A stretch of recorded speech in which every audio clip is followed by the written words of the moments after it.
Hey guys, welcome back to Fibota.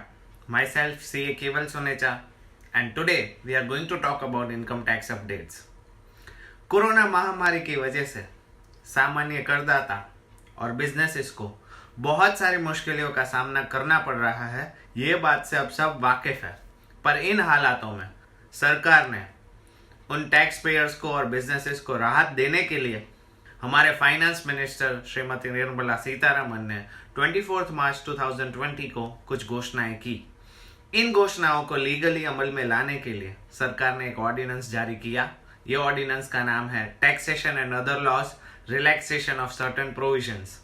हालांकि इस ordinance से कहीं अलग अलग acts, black money act, GST act, Benami property act वगैरह में अमेंडमेंट्स आए, लेकिन ये वीडियो में हम आपको बताएंगे कि इनकम टैक्स कंप्लायंस में टैक्स पेयर्स को किस तरह की और क्या राहत दी गई है। अगर आपको ये वीडियो पसंद आए तो इसे लाइक करें और ऐसे ही लीगल अपडेट, इकोनॉमिक एनालिसिस और फाइनेंशियल एनालिसिस जैसे कंटेंट पाने के लिए हमारा चैनल सब्सक्राइब करें।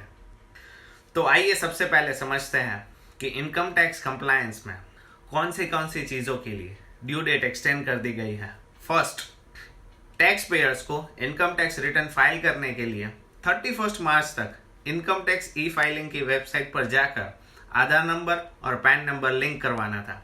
ये डेट को बढ़ाकर कर दिया गया है 30 जून 2020। सेकेंड, फाइनेंशियल ईयर 18-19 यानी कि असेसमेंट ईयर 19-20 का इनकम टैक्स रिटर्न ओरिजिनल या बिलेटेड रिटर्न फाइल करने की आखिरी तारीख थी 31 मार्च 2020।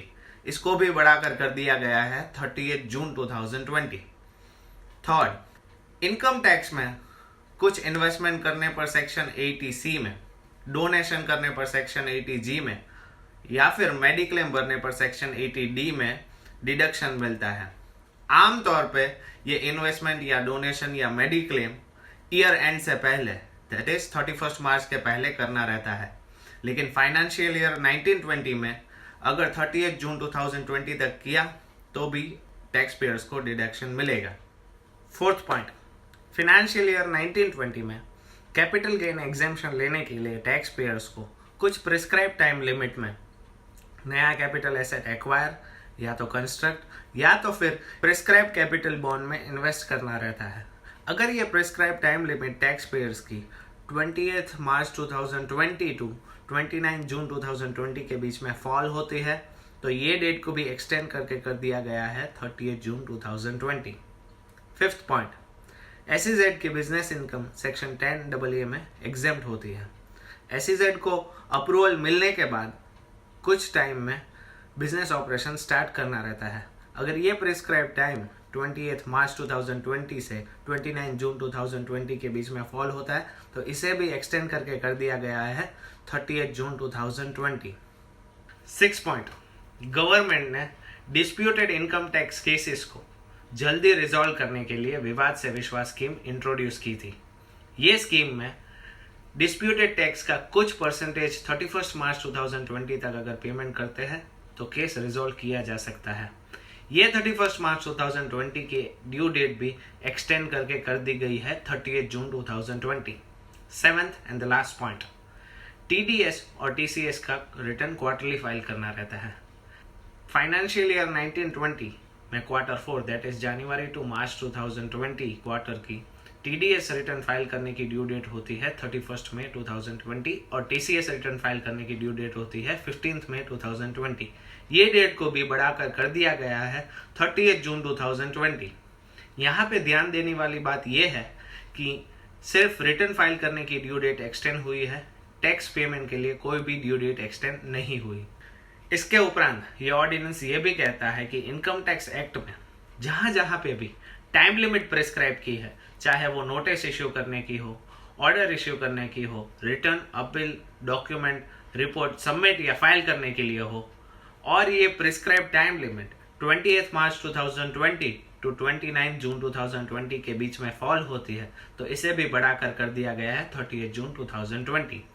गौर करने वाली बात यह है कि ये सब एक्सटेंशन टैक्स पेमेंट के लिए लागू नहीं होता, मतलब टैक्स पेमेंट के लिए कोई भी एक्सटेंशन नहीं है। इनकम टैक्स एक्ट और इस ऑर्डिनेंस में कवर किए गए बाकी सारे एक्ट्स में भी टैक्स के लेट पेमेंट पर आमतौर पे interest 1 to 1.5% per month charge होता है। तो दूसरा महत्वपूर्ण फैसला इस ऑर्डिनेंस में ये लिया गया है कि टैक्स के लेट पेमेंट पर इंटरेस्ट रेट कम करके 0.75% पर मंथ कर दिया गया है। पर कैच ये है कि 30 जून से पहले टैक्स पेमेंट करना पड़ेगा। अगर 30 जून से पहले टैक्स पेमेंट नहीं हुआ तो फिर एप्लीकेबल एक्ट में दिए गए रेट पर इंटरेस्ट पे करना पड़ेगा। ये जो रिड्यूस्ड इंटरेस्ट रेट वाला बेनिफिट है वो जो टैक्सेस को लागू पड़ता है वो है TDS, TCS, equalisation levy, security transaction tax, commodity transaction tax, self assessment tax, regular tax and advance tax. Form 15G और 15H लोअर और नॉन डिडक्शन सर्टिफिकेट। इस ऑर्डिनेंस द्वारा गवर्नमेंट ने फॉर्म 15G और 15H की एप्लीकेबिलिटी 30 जून 2020 तक extend की है। तो आइए सबसे पहले समझते हैं कि फॉर्म 15G और 15H है क्या। जो इंडिविजुअल्स HUF और ट्रस्ट को ये लगता है कि उनकी टोटल इनकम इतनी नहीं है कि उनको टैक्स भरना पड़े, और जो ये चाहता है कि बैंक्स FDs वगैरह के इंटरेस्ट पेमेंट करते वक्त कोई टैक्स डिडक्ट ना करे, तो वो बैंक्स को साल शुरू होते ही एक सर्टिफिकेट देते हैं ये बताते हुए कि मेरी इनकम टैक्स लिमिट से कम है तो TDS मत काटना। ये सर्टिफिकेट फॉर्म 15G और 15H में अवेलेबल है। सीनियर सिटीजन्स के लिए फॉर्म 15H और बाकी इंडिविजुअल्स HUF और ट्रस्ट के लिए फॉर्म 15G। ये सर्टिफिकेट बैंक्स को अप्रैल के फर्स्ट वीक में दिया जाता है ताकि बैंक्स पूरे साल का इंटरेस्ट पेमेंट करते वक्त टैक्स डिडक्ट ना करें। इस साल लॉकडाउन की वजह से अप्रैल के फर्स्ट वीक में ये फॉर्म देना पॉसिबल नहीं था, इसीलिए गवर्नमेंट ने फाइनेंशियल ईयर 2019 और 20 में इश्यू किए गए फॉर्म्स की एप्लीकेबिलिटी जो जनरली 31 मार्च होती है वो एक्सटेंड करके 30 जून कर दी है। तो जिन्होंने लास्ट ईयर ये फॉर्म्स इश्यू किए थे उनका TDS जून महीने तक या तो कम कटेगा या तो नहीं कटेगा। PM Cares Fund.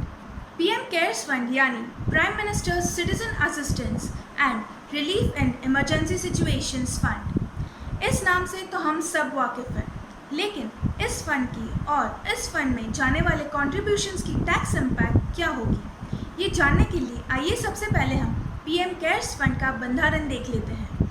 PM Cares fund एक पब्लिक चैरिटेबल ट्रस्ट है जिसका उद्देश्य कोरोना वायरस और भविष्य में आने वाली ऐसी बड़ी आपत्ति का सामना करने के लिए देश को सक्षम बनाना है। भारत के प्रधानमंत्री इस ट्रस्ट के एक्स ऑफिशियो चेयरमैन हैं। होम मिनिस्टर, डिफेंस मिनिस्टर और फाइनेंस मिनिस्टर इस ट्रस्ट के एक्स ऑफिशियो ट्रस्टीज़ हैं। PM केयर्स फंड का बंधारण चेयरमैन को 3 और ट्रस्टीज़ अपॉइंट करने का पावर देता है।